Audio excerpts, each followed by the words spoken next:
the studios of ITN, the early evening news with Dermot Murnaghan.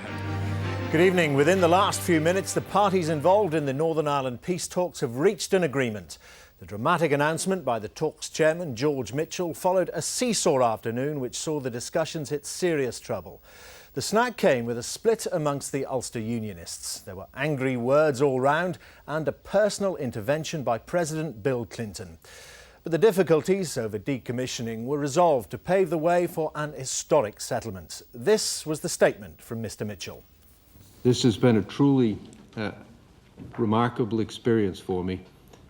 And while I've engaged in many important public policy matters, I can say to you that never have I felt a sense of gratification and responsibility and gratitude that I feel today. I grew up in Maine, just in a small town just south of Bangor and just west of Belfast.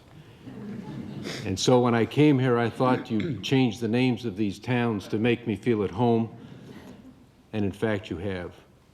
I've been all over the world, and I've never been any place where there are better people, more warm, more hospitable, more generous, more open than here in Northern Ireland. This is a remarkable place with remarkable people. And I hope and pray that the action we've taken today gives everyone here, especially the children, the opportunity to enjoy the kind of life that I want for my new young son. Thank you all very, very much. There's nothing further to come before the meeting. This plenary stands adjourned. Did you want to make a comment, Mr. Hume? Yes, Mr. Well, Chairman. I almost got to it that time. Yeah. So I think that on this important day, we should all offer our very deep thanks to our three chairmen who have played such a pivotal role in these talks. We owe an enormous debt of gratitude to Senator Mitchell, to Prime Minister Mulcahy and to General de Chastelain, as indeed to all the people of Northern Ireland and Ireland as a whole. And I think it's right and proper that we should offer also today our thanks to the Prime Minister and to the Taoiseach for the clear priority they have given to our problem and for the massive energy of both of your governments that you have harnessed to promote agreement. And also I think it's right and proper that I would express deep appreciation to all of the other parties around this table for their deep commitment to achieving agreement. All of us must maintain that commitment, however difficult it is for our agreement to develop. Thank you, Mr. Hume.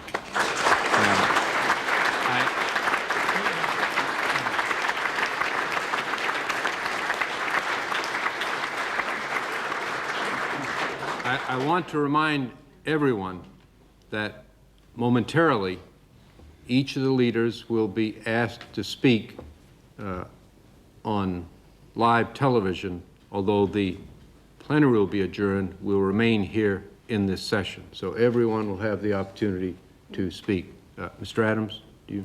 Well, I just want to endorse what John has said.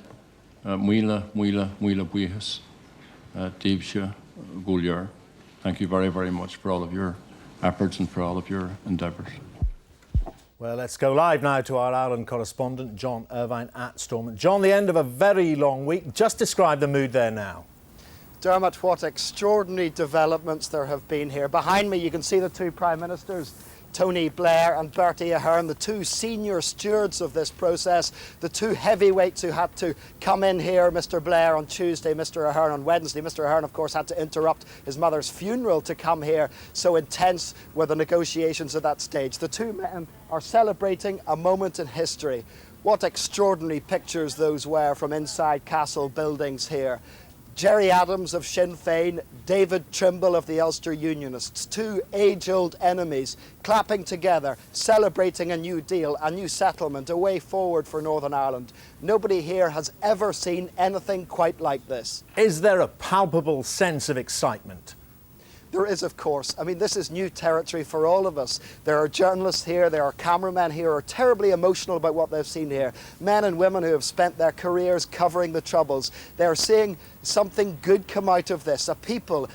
This is a population conditioned by disappointments, and there have been so many over the years. When this process began 2 years ago, people gave the talk something like 6 or 8 weeks. They said, oh no, this will never work. But it has worked. There was an international dimension. Senator Mitchell, who's two chairmen, one was from Finland, the other from Canada, and there were two prime ministers, essentially two young men who were simply determined to get something out of this process, and it has happened. This is the most momentous political development to have happened since the setting up of Northern Ireland in 1921. What happens next, nobody quite knows, and to be honest, at the moment, nobody really cares, because history has been made here. Well, John, for the time being, thanks very much indeed.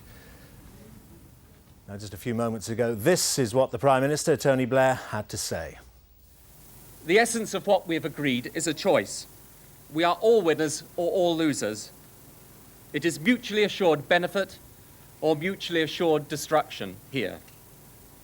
This is because the package is based on balanced principles, which for ages people have found in contradiction, but which are in fact absolutely compatible. We can all win. Indeed, put this agreement into practice, and I believe that we do all win. Tony Blair speaking a few moments ago. Well, all day the people of Northern Ireland have been hoping there would be an agreement. Our reporter Robert Moore spoke to some of them ahead of this evening's historic announcement. As dawn broke this morning over Stormont, it was hoped by so many that the deal would already have been signed. The midnight deadline met. Later, there was a small gathering of Protestants and Catholics together. A vigil for peace. In a city so scarred by violence, people can scarcely believe it's on the verge of an historic breakthrough. I do think that really we have things happening that'll never happen again. In cruel contrast to that optimism, in Londonderry this afternoon was the funeral of the 34-year-old man shot dead on Wednesday. It is thought by Republican extremists. Trevor Deeney, buried as the negotiators in Stormont sought to overcome the last obstacles to a political settlement. People on the street seem less concerned with the details of the talks, more just hopeful the deal, so tantalisingly close, can be agreed. Let's hope it just gets signed and move forward. So I just hope that if anything is signed, that the people abide by it. Just hope everything turns out all right. Inevitably, even as the politicians talk of this being a remarkable moment in Irish politics, many ordinary people remain sceptical, knowing that on the ground reconciliation remains a major challenge, knowing too that there are extremists who are seeking to destroy the deal. Robert Moore, ITN, Belfast. Let's go live now to our political editor, Michael Brunson at Stormont. Michael, before the euphoria, it shouldn't be forgotten, there was deep depression just a few hours ago. What finally clinched it? Well, what finally clinched it was the very dramatic intervention indeed of President Clinton, because things were going seriously wrong. Some of the unionists in the delegation were very worried about the possibility of people joining the Assembly while still having links to paramilitary organisations, most obviously the IRA, and there was also other problems about whether decommissioning was going to start or not. These had been very, very emotive issues during the whole run-up to the talks, and it looked at one stage as though the whole thing might just fail on these two issues. But what happened was that there were a lot of intense negotiations, and Mr. Blair asked President Clinton to get on the phone to the people in there and to tell them, come on, let's get this sorted out. And so what happened in the end was that it was agreed, but it took this, a personal letter from Tony Blair, headed Dear David, setting out that if they had worries later on down the track, that he, the Prime Minister, would ensure that the thing would be looked at again. So it took a Dear David,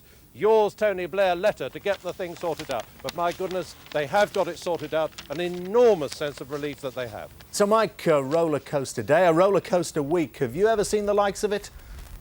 No, I have not. Some people were comparing this to EU negotiations, the sort of thing, the Maastricht summit and that kind of thing. No, I have not. This was much, much more nail-biting, much, much more difficult. They're exhausted in there. I mean, the two Prime Ministers are still standing on the steps there. Both of them have not had a wink of sleep for the past 30 hours. But I must say that there is this great sense of relief. I'm one of the reporters who first came to Belfast when things started going very seriously wrong. I've seen for myself the violence on the streets here, as many, many other people have. And now, well, it looks as though that if the whole idea of the two communities working together, which this very complicated agreement is designed to enforce, to ensure that they do, it looks, after 30 terrible years in this place, it looks as though peace might be bedded in. A lot depends on how the provisions are implemented, whether people get to their word, and above all, as John Irvine was saying earlier, whether there is the trust built between the politicians and the communities. But there are very high hopes here tonight. Mike, thank you very much. And a few moments ago, the Irish Prime Minister, the Taoiseach Bertie Ahern, gave this reaction. We must all seize the opportunity. Ahead of us stretches the prospect of a radical transformation of all the key relationships on these islands. We've put in place structures and arrangements which will allow us to work together in harmony and in mutual respect for our common good. As a result of this agreement, there will begin, across many important areas, a process of continuing change on the ground. Equality, cooperation and partnership threaten nobody. On behalf of the Irish Government, I look forward to closer and stronger links with the island of Ireland and to developing further the excellent relationship between Britain and Ireland. Let's go back now to John Irvine for further reaction. John, Mike Brunson just saying there a few moments ago, of course, the two Prime Ministers in the thick of the negotiations throughout. Is this personal triumph for Mr Blair and Mr Ahern? Of course. For Tony Blair, this is the deal of a lifetime. He was forced to come here earlier than he wanted. If you remember, David Trimble and the Ulster Unionists reacted angrily to George Mitchell's original settlement plan. Tony Blair came in here. He sat down with David Trimble first at Hillsborough. He had meetings with all the other political leaders and they worked terribly hard at this. This is an enormous triumph for Mr Blair. John, thanks a lot. And the main news today is, of course, the historic peace agreement in Northern Ireland. We return live there now for a press conference where Tony Blair and Bertie Ahern are speaking now. From office, if they pursue non-peaceful, violent means. But I want to say to you that today, I hope, as a result of the remarks that have been made in the chamber that I've just heard, that there is a chance that everyone will come together and get behind this, and we've got the chance to build a future in which there's not going to be violence and there isn't going to be war, and we're able to secure a situation where people can take their place as democratically elected representatives, and in doing so will of course obey the rules that are there in relation both to the Assembly and to the particular part of the provisions on decommissioning. Thank you.